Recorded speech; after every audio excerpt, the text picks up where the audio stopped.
You're listening to the Smack Dab Podcast, brought to you by Engage to Go Ministries. Join us as we explore what it means to live our life smack dab in the center of God's will. Here's your host, author, and ministry leader, Colleen Myers. Hi, my name is Colleen. I'm a recovering judgmental church lady, and today we're going to be talking about the folly of strategizing on behalf of God. Now, I'm a strategizer just by nature. I like to see a problem. I like to identify what the root of it is and try to fix it. I'm a fixer. I'm a strategizer. And there can be a lot of pride that goes along with that because you just start to think that you have the corner of the market on how things should be done, and you know the best and the rightest way to do something. And those are the downsides of a strategizer like me. And I have gotten myself into plenty of trouble doing that and walking in the weakness of that gift. You know, with every gift comes strengths. And then there's also the weak side, sort of the light side and the dark side. And unfortunately, in my own pride, often I go to the dark side of my gift. And so I have found myself doing that even with God. So it's bad enough when I do it with my family, my husband, and I just try to get my way and strategize through things and try to problem solve. Maybe my family doesn't really want me to try to fix something, but I think that I need to step in and fix it anyway. But when that's bad enough, but when I do it with God, then that's just so prideful that I think that I should strategize on His behalf. And I'm in good company because in Genesis 16, we find that Sarai, before she was renamed by God Sarai, and her husband Abram, before he was renamed Abraham, had been given a promise by God that they would have lots and lots of children, and that their offspring would outnumber, their descendants would outnumber the stars in the sky. And so they're getting older and older and older, and Sarai decides that she needs to help God out. So God has given them a promise, and instead of stepping back and trusting God to fulfill that promise, to be true to His word, to come through for them, she decides that God needs some help. And so she hatches up this crazy plan, and I really can't judge her. I mean, I've never done anything quite like this. This is sort of an extreme example, but I've done plenty that mimic this, that are at the core of what Sarai did here. And so she decides that she's not going to be able to have kids.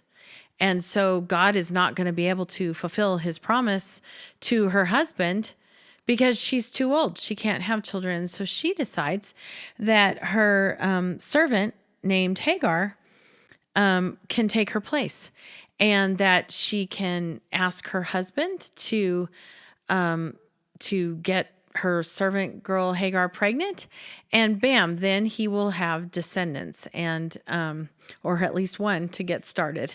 And oh my goodness, if you continue to read through that book there in Genesis, you'll see just the tragedy that befell that family and just the consequences of this woman taking things into her own hands and trying to strategize on behalf of God.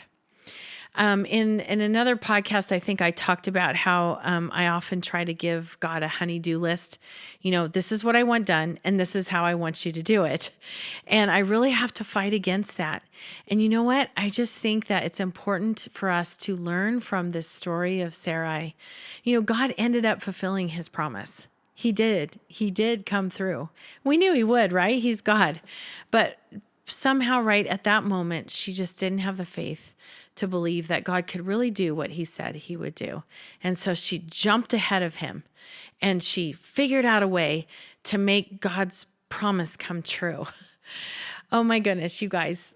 let's step back and let's not tell God how to fulfill his promises and tell God how to do anything at all. Let's step back and let God be God and remember who we are and what our position is. And we are just here to serve him and love him and worship him. And he will come through on our behalf. We don't have to figure out how to make it work. A good example is when I've done this myself. Like I when it comes time to vote, like I will not look at who God would want me to vote for and just say, God, who is the one that is walking with you? Who is the one that seeks you for how he should go or how she should go? Which of these candidates should I choose based on your word and what you say? Instead, often what I do and I see others do is we strategize for God and we say, well, we're just going to pick the one that is closest to our point of view that could win. So we don't want to vote for the guy or the gal who is walking closest with God. We want to pick the one who has the best chance of winning so we can get ourselves and our country a little bit closer to God's plan for us.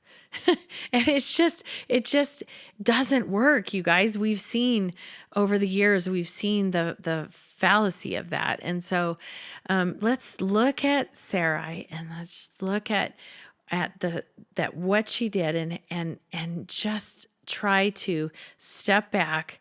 I know that she wished she hadn't done that. It brought so much pain in her life. And God ended up fulfilling the promise on his own. He didn't need her help. And we need to remember that too. When we believe that God has told us, I will heal your marriage. I will become the Savior and Lord of your children. Don't push it.